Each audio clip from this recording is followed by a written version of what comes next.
आत्मा शरीर छोड़ के जाती है तब भी वासना का संस्कार अपने साथ लेके जाती है। यही समझने वाली बात है कि जब कोई भी आत्मा जब मरती है तो जो आप वासनाओं को संसार में रह करके भोगते हैं तो वो कम नहीं होता है।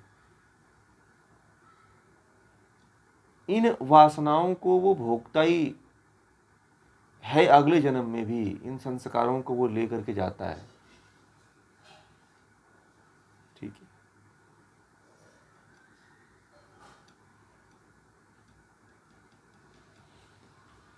तो इस तरह से कबीरदास जी कहते हैं कि जब तक जीवन है तब तक अपने भीतर तृष्णा को मत आने दो,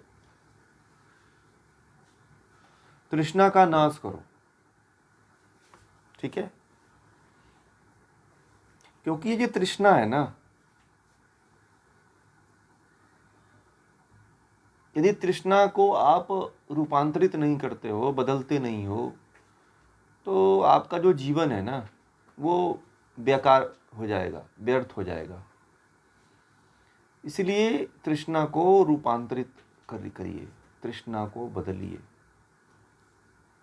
तृष्णा को कहीं अच्छे कामों में और क्लिष्ट वृत्तियों में लगाइए। जैसे अभी आप लोग स्वाध्याय कर रहे हो तो इन कामों में लगाइए तृष्णा को।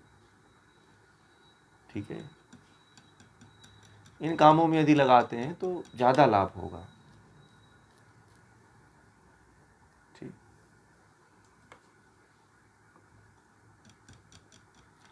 तो कबीरदास जी के कहने का तात्पर्य यही है कि इससे जितना हो सकता है उतना तृष्णा से मुक्त जो व्यक्ति हो जाता है उसके वासना के संस्कार नहीं बनते हैं। वासना के संस्कार यदि बने हुए हैं तो ये जन्म तो रहता ही है, अगला जन्म भी आपको ऐसे ही भोगना पड़ता है, तृष्णा में ही भोगना पड़ता है।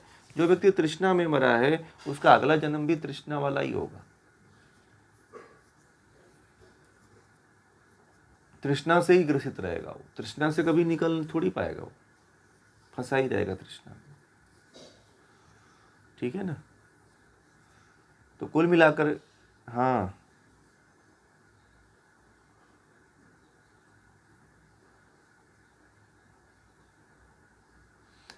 नहीं नहीं, अभी मुक्त कहाँ हुई है ना, मुक्त नहीं है ना वो, फिर तो उसके साथ संस्कार जाते हैं ना, आत्मा के साथ। जो आत्मा है उसके साथ संस्कार जाते हैं, समझ रहे हैं।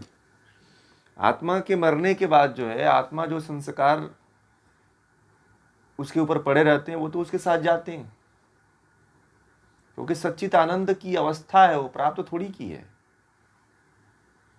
वो। तो जब तक आप समाधि में नहीं पहुंचोगे तब तक वो आपको मिला ही कहाँ है। अभी मिल जाता तो फिर संस्कार जाते और तृष्णा में पड़ते ही क्यों आप। योग के साधनों का जब आप उपयोग करेंगे तो हो सकता है कि आप पहुंच जाएं, अन्यथा नहीं पहुंच पाएंगे। तृष्णा जो है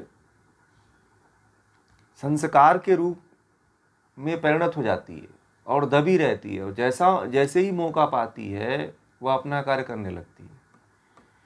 आप किसी व्यक्ति को देखे होंगे, वह व्यक्ति आपको बहुत अच्छा दिखता है बाहर से, परंतु कभी कभी वही व्यक्ति कुछ ऐसा कर्म कर देता है जो आप कभी सोच नहीं सकते कि यह व्यक्ति इस तरह का कर्म कर देगा।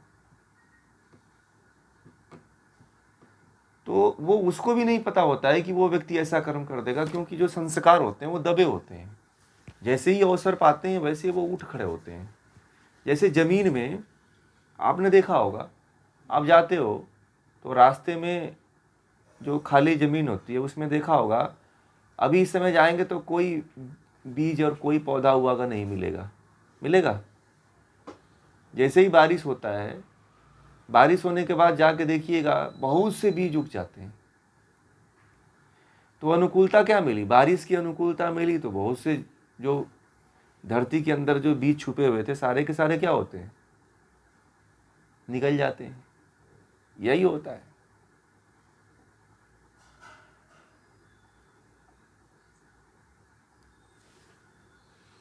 संस्कार उभरने लगते हैं, हाँ, जैसे परिस्थिति होती है वैसे उभरने लगते हैं।